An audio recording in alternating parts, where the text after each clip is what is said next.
ನಮಸ್ಕಾರ. ನಮಸ್ಕಾರ. ಇವತ್ತಿನ ನಮ್ಮ ಚರ್ಚೆ ಬಹುಶಃ ನಮ್ಮಲ್ಲಿ ಹಲವರು ಅನುಭವಿಸಿರೋ ಒಂದು ಸನ್ನಿವೇಶದಿಂದ ಶುರು ಮಾಡೋಣ. ಯಾವುದೋ ಒಂದು ಆರೋಗ್ಯ ಸಮಸ್ಯೆ ಅಂತ ಹಾಸ್ಪಿಟಲ್ಗೆ ಹೋಗ್ತೀವಿ. ಚಿಕಿತ್ಸೆ ಆಗತ್ತೆ, ಡಾಕ್ಟರ್ ಆಯ್ತು ನೀವು ಮನೆಗೆ ಹೋಗಬಹುದು ಅಂತಾರೆ. ಸರಿ. ಮನೆಗೆ ಬಂದ ಮೇಲೆ ಒಂದು ರೀತಿ ಸುಸ್ತು, ನಿಶ್ಶಕ್ತಿ, ಕಾಯಿಲೆ ಹೋಯ್ತು ಆದರೆ ಶಕ್ತಿ ಪೂರ್ತಿ ಖಾಲಿಯಾಗಿದೆ ಅನ್ನೋ ಫೀಲಿಂಗ್. ಇದು ತುಂಬಾ ಜನಕ್ಕಾಗಿರುತ್ತಲ್ವಾ? ಹೌದು ಹೌದು, ಖಂಡಿತ. ಇದೇ ಇವತ್ತಿನ ನಮ್ಮ ಚರ್ಚೆಯ ಮುಖ್ಯ ವಿಷಯ. ಚಿಕಿತ್ಸೆ ತಗೊಳ್ತಾ ಇರುವಾಗಲೇ ನಮ್ಮ ದೇಹವನ್ನು ರಕ್ಷಿಸಿಕೊಳ್ಳೋದು ಹೇಗೆ? ಇದೊಂದು ದೊಡ್ಡ ಪ್ರಶ್ನೆ.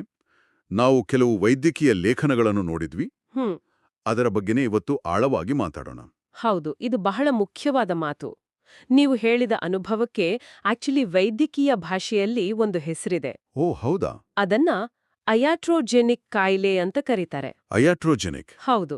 ಹೆಸರು ಸ್ವಲ್ಪ ಕಷ್ಟ ಅನ್ಸಬಹುದು, ಆದ್ರೆ ಅದರ ಅರ್ಥ ತುಂಬಾ ಸಿಂಪಲ್.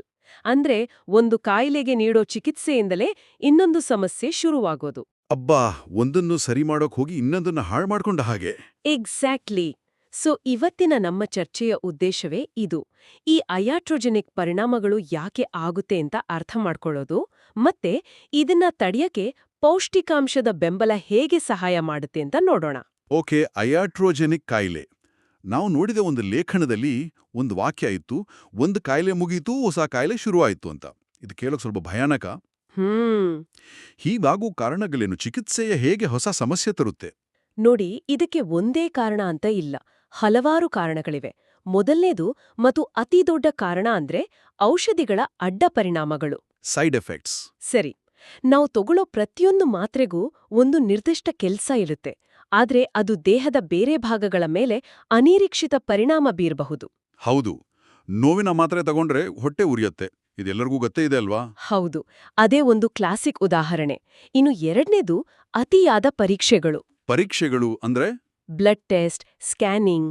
ಹೌದು, ಸಿಟಿ ಸ್ಕ್ಯಾನ್, ಎಕ್ಸ್ರೇ, ಇವುಗಳಲ್ಲಿ ವಿಕಿರಣ ಇರುತ್ತೆ, ಅಂದ್ರೆ ರೇಡಿಯೇಷನ್. ಇದು ನಮ್ಮ ಆರೋಗ್ಯಕರ ಜೀವಕೋಶಗಳಿಗೂ ಹಾನಿ ಮಾಡಬಹುದು. ಅಂದ್ರೆ ರೋಗ ಪತ್ತೆ ಮಾಡೋ ಪ್ರಕ್ರಿಯೆಯಲ್ಲೇ ದೇಹಕ್ಕೆ ಸ್ವಲ್ಪ ಹಾನಿ ಆಗ್ಬಹುದು. ಖಂಡಿತ. ಮೂರನೆಯ ಕಾರಣ ಶಸ್ತ್ರಚಿಕಿತ್ಸೆಯ ನಂತರದ ಸೋಂಕು, ಪೋಸ್ಟ್ ಆಪ್ ಇನ್ಫೆಕ್ಷನ್ ಅಂತಾರೆ. ಆಪರೇಷನ್ ಆದ್ಮೇಲೆ ನಮ್ಮ ರೋಗ ನಿರೋಧಕ ಶಕ್ತಿ ತುಂಬಾ ಕಡಿಮೆ ಆಗಿರುತ್ತೆ.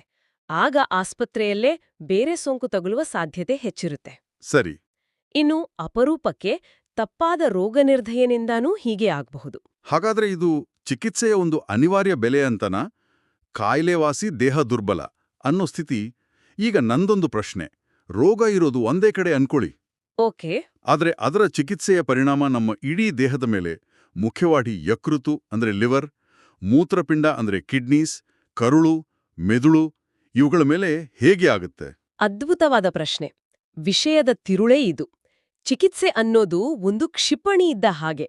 ಅದು ಶತ್ರುವನ್ನು ಹೊಡೆಯುತ್ತೆ, ಆದ್ರೆ ಅದರ ಸ್ಫೋಟದ ತೀವ್ರತೆಗೆ ಅಕ್ಕಪಕ್ಕ ಇರೋ ನಮ್ಮ ಸೈನಿಕರಿಗೂ ಸ್ವಲ್ಪ ಹಾನಿಯಾಗುತ್ತೆ ಅಲ್ವಾ? ಹಾಗೇ ಇದು. ಓಕೆ. ಮೊದಲಿಗೆ ಯಕೃತ್ತು ಅಂದ್ರೆ ಲಿವರ್. ಅದು ನಮ್ಮ ದೇಹದ ಕೆಮಿಕಲ್ ಫ್ಯಾಕ್ಟರಿ. ನಾವು ತಗೊಳ್ಳೋ ಎಲ್ಲಾ ಔಷಧಿಗಳನ್ನು ಪ್ರಾಸೆಸ್ ಮಾಡೋದೇ ಅದು. ಹೌದು. ಜಾಸ್ತಿ ಔಷಧಿ ತಗೊಂಡಾಗ ಆ ಫ್ಯಾಕ್ಟರಿ ಓವರ್ ಟೈಮ್ ಕೆಲಸ ಮಾಡ್ದ ಹಾಗೆ ಆಗತ್ತೆ. ಸಹಜವಾಗಿ ಅದು ದಣಿಯುತ್ತೆ, ಓವರ್ಲೋಡ್ ಆಗತ್ತೆ. ನಿಖರವಾಗಿ. ಎರಡನೇದು ಮೂತ್ರಪಿಂಡಗಳು, ಕಿಡ್ನಿಗಳು. ಅವು ನಮ್ಮ ದೇಹದ ಫಿಲ್ಟರ್ಗಳು. ಯಕೃತ್ತು ಬೇರ್ಪಡಿಸಿದ ವಿಷಕಾರಿ ವಸ್ತುಗಳನ್ನು ಅಂದ್ರೆ ಟಾಕ್ಸಿನ್ಗಳನ್ನು ದೇಹದಿಂದ ಹೊರಗೆ ಹಾಕೋದೆ ಅವುಗಳ ಕೆಲ್ಸ. ಔಷಧಿಗಳ ಹೊರೆ ಹೆಚ್ಚಾದಾಗ ಈ ಫಿಲ್ಟರ್ಗಳ ಮೇಲೆ ಹೆಚ್ಚು ಒತ್ತಡ ಬೀಳುತ್ತೆ. ಸರಿ. ಇನ್ನು ಕರುಳು. ಇದು ತುಂಬಾ ಸೂಕ್ಷ್ಮವಾದ ವಿಷಯ. ಸೋಂಕನ್ನು ಕಡಿಮೆ ಮಾಡೋಕೆ ಆಂಟಿಬಯೋಟಿಕ್ ಕೊಡ್ತಾರೆ. ಹೌದು. ಅವು ಕೆಟ್ಟ ಬ್ಯಾಕ್ಟೀರಿಯಾಗಳ ಜೊತೆ ನಮ್ಮ ದೇಹಕ್ಕೆ ಬೇಕಾದ ಒಳ್ಳೆ ಬ್ಯಾಕ್ಟೀರಿಯಾಗಳನ್ನು ಕೊಂದಾಕ್ತವೆ. ಅಂದ್ರೆ ನಮ್ಮ ಸೈನ್ಯದವರ ಮೇಲೆಯೇ ಬಾಂಬ್ ಹಾಕಿದ ಹಾಗೆ. ಎಕ್ಸಾಕ್ಟ್ಲಿ, ಅದೇ ಆಗೋದು. ಇದು ನಮ್ಮ ಜೀರ್ಣಶಕ್ತಿಯನ್ನು ಹಾಳು ಮಾಡುತ್ತೆ. ಅಷ್ಟೇ ಅಲ್ಲ, ನಮ್ಮ ರೋಗ ನಿರೋಧಕ ಶಕ್ತಿಯ ಸುಮಾರು 70% ಕರುಳಿನಲ್ಲಿ ಇರುತ್ತೆ. 70%? ಹೌದಾ? ಇದು ನಿಜವಾಗ್ಲೂ ಆಶ್ಚರ್ಯ. ಹೌದು. ಅದಕ್ಕಾಗಿಯೇ ಕರುಳಿನ ಆರೋಗ್ಯ ಅಷ್ಟು ಮುಖ್ಯ. ಇನ್ನು ಮೆದುಳಿನ ಕಥೆಯೇನು? ನೋಡಿ, ಅನಾರೋಗ್ಯ, ಆಸ್ಪತ್ರೆ, ನೋವು, ಚಿಂತೆ ಇವೆಲ್ಲ ಸೇರಿ ಮಾನಸಿಕ ಒತ್ತಡ, ಆತಂಕವನ್ನು ಸೃಷ್ಟಿಸುತ್ತವೆ. ಇದರಿಂದ ಬ್ರೈನ್ ಫಾಗ್ ಅಂತಾರಲ್ಲ, ಅಂದ್ರೆ ಯೋಚನಾ ಶಕ್ತಿ ಮಂದವಾಗೋದು, ಗೊಂದಲ, ಮರೆವು ಇಂಥವೆಲ್ಲ ಕಾಣಿಸ್ಕೊಳ್ಳಬಹುದು. ಓ, ಈಗ ಒಂದು ಸಂಪೂರ್ಣ ಚಿತ್ರಣ ಸಿಗ್ತಾ ಇದೆ. ಚಿಕಿತ್ಸೆ ಮತ್ತು ಪೋಷಣೆಯ ನಡುವಿನ ವ್ಯತ್ಯಾಸ ಸ್ಪಷ್ಟವಾಗ್ತಾ ಇದೆ. ಹೌದು. ನಾವು ನೋಡಿದ ಒಂದು ವರದಿಯಲ್ಲಿ ಒಂದು ಅದ್ಭುತವಾದ ಸಾಲಿತ್ತು. ಚಿಕಿತ್ಸೆ ರೋಗದ ಮೇಲೆ ಕೆಲಸ ಮಾಡ್ತದೆ, ಪೌಷ್ಟಿಕಾಂಶ ದೇಹದ ಮೇಲೆ ಕೆಲಸ ಮಾಡ್ತದೆ. ತುಂಬಾ ಚೆನ್ನಾಗಿದೆ ಆ ಮಾತು. ಇದು ಇಡೀ ಚರ್ಚೆಯ ಸಾರಾಂಶ ಅಲ್ವಾ? ಚಿಕಿತ್ಸೆ ರೋಗವನ್ನು ಗುರಿಯಾಗಿಸಿದ್ರೆ, ಪೋಷಣೆ ನಮ್ಮ ದೇಹವನ್ನು ರಕ್ಷಿಸುತ್ತೆ. ಇಲ್ಲಿಯೇ ಪೌಷ್ಟಿಕಾಂಶದ ಬೆಂಬಲ ಅನ್ನೋ ಕಾನ್ಸೆಪ್ಟ್ ಬರೋದು. ಹೌದು. ಹಾಗಾದ್ರೆ ಈ ಪೌಷ್ಟಿಕಾಂಶದ ಬೆಂಬಲ ಅಂದ್ರೆ ಏನು? ನಮ್ಮ ಮೂಲಗಳಲ್ಲಿ ಆಸ್ಟೋನಿಯಾ 1 ಅನ್ನೋ ಒಂದು ಉತ್ಪನ್ನವನ್ನ ಉದಾಹರಣೆಯಾಗಿ ಕೊಟ್ಟಿದ್ದಾರೆ. ಅದನ್ನೇ ಒಂದು ಕೇಸ್ ಸ್ಟಡಿಯಾಗಿ ಇಟ್ಕೊಂಡು ಮಾತಾಡೋಣ. ಯಾಕೆ ಅದನ್ನ ಚೇತರಿಕೆಯ ಪೌಷ್ಟಿಕಾಂಶದ ಪಾಲುದಾರ ಅಂತ ಕರೀತಾರೆ? ಒಳ್ಳೆಯ ಪ್ರಶ್ನೆ. ಪೌಷ್ಟಿಕಾಂಶದ ಬೆಂಬಲ ಅಂದ್ರೆ ಸಿಂಪಲ್ ಆಗಿ ಚಿಕಿತ್ಸೆಯ ಸಮಯದಲ್ಲಿ ಯಾವ ಅಂಗಗಳ ಮೇಲೆ ಹೆಚ್ಚು ಒತ್ತಡ ಬೀಳುತ್ತೋ ಆ ಅಂಗಗಳಿಗೆ ಬೇಕಾದ ನಿರ್ದಿಷ್ಟ ಪೋಷಕಾಂಶಗಳನ್ನು ಒದಗಿಸೋದು. ಓಕೆ. ಆಸ್ಟೋನಿಯಾ 1 ಅನ್ನೋದು ಇದೇ ತತ್ವದ ಮೇಲೆ ಕೆಲಸ ಮಾಡುತ್ತೆ. ಅದರ ವಿನ್ಯಾಸವೇ ಹಾಗೆ ಇದೆ. ಅದರಲ್ಲಿ ಬೇರೆ ಬೇರೆ ವಿಭಾಗಗಳಿವೆ. ಹೌದಾ? ಹೇಗೆ? ಮೊದಲನೇದು ಲಿವರ್ ಸಪೋರ್ಟ್, ಅಂದ್ರೆ ಯಕೃತಿನ ಬೆಂಬಲಕ್ಕೆ. ಮಿಲ್ಕ್ ಸಿಸಲ್ನಂತಹ ಗಿಡಮೂಲಿಕೆ ಸತ್ವಗಳು ಯಕೃತಿನ ಜೀವಕೋಶಗಳಿಗೆ ಒಂದು ರಕ್ಷಣಾ ಕವಚದ ಹಾಗೆ ಕೆಲಸ ಮಾಡ್ತವೆ. ಹೆಚ್ಚು ಔಷಧಿ ತಗೊಳ್ಳೋರಿಗೆ ಇದು ಮುಖ್ಯ ಅನ್ಸುತ್ತೆ. ಖಂಡಿತ. ಎರಡನೇದು ಕಿಡ್ನಿ ವೆಲ್ನೆಸ್, ಮೂತ್ರಪಿಂಡಗಳ ಆರೋಗ್ಯಕ್ಕೆ ದೇಹದಲ್ಲಿ ನೀರಿನಂಶ ಸರಿಯಾಗಿರೋದು ಬಹಳ ಮುಖ್ಯ. ವಿಶೇಷವಾಗಿ ಬಿಪಿ, ಸಕ್ಕರೆ ಕಾಯಿಲೆ ಇರೋರಿಗೆ ಇದು ಬೇಕಾಗುತ್ತೆ. ಸರಿ. ಮೂರನೆಯದು ಗಟ್ ಬ್ಯಾಲೆನ್ಸ್ ಸಪೋರ್ಟ್. ನಾನು ಆಗ್ಲೇ ಹೇಳಿದ ಹಾಗೆ ಆಂಟಿಬಯೋಟಿಕ್ಗಳು ಕರುಳಿನ ಆರೋಗ್ಯವನ್ನು ಹಾಳು ಮಾಡುತ್ತವೆ. ಪ್ರೋಬಯೋಟಿಕ್ ಮತ್ತು ಪ್ರೀಬಯೋಟಿಕ್ಗಳು ನಮ್ಮ ಕರುಳಿನ ಸೈನ್ಯವನ್ನು ಪುನರ್ನಿರ್ಮಿಸುತ್ತವೆ. ಇದು ತುಂಬಾ ಆಸಕ್ತಿದಾಯಕವಾಗಿದೆ. ಪ್ರತಿಯೊಂದಕ್ಕೂ ಒಂದು ವೈಜ್ಞಾನಿಕ ಕಾರಣವಿದೆ. ಇನ್ನು ಮೆದುಳು ಮತ್ತು ರೋಗ ನಿರೋಧಕ ಶಕ್ತಿ ಅದಕ್ಕೂ ಇದೆ. ನಾಲ್ಕನೆಯದು ಇಮ್ಯೂನ್ ಸ್ಟ್ರೆಂತ್. ಆಸ್ಪತ್ರೆಯಲ್ಲಿರುವಾಗ ಸೋಂಕಿನ ವಿರುದ್ಧ ಹೋರಾಡಲು ವಿಟಮಿನ್ ಸಿ, ಜಿಂಕ್, ಸೆಲಿನಿಯಂನಂತಹ ಪೋಷಕಾಂಶಗಳು ನಮ್ಮ ಇಮ್ಯೂನ್ ಸೆಲ್ಗಳನ್ನು ಚುರುಕುಗೊಳಿಸುತ್ತವೆ. ಓಕೆ. ಐದನೆಯದು ಬ್ರೈನ್ ವೆಲ್ನೆಸ್. ಮಾನಸಿಕ ಒತ್ತಡ ಕಡಿಮೆ ಮಾಡಲು ಅಶ್ವಗಂಧ, ಬ್ರಾಹ್ಮಿ ಅಂತಹ ಗಿಡಮೂಲಿಕೆಗಳು ಸಹಾಯ ಮಾಡುತ್ತವೆ. ಇವು ಮನಸ್ಸನ್ನು ಶಾಂತಗೊಳಿಸಲು. ಹೌದು.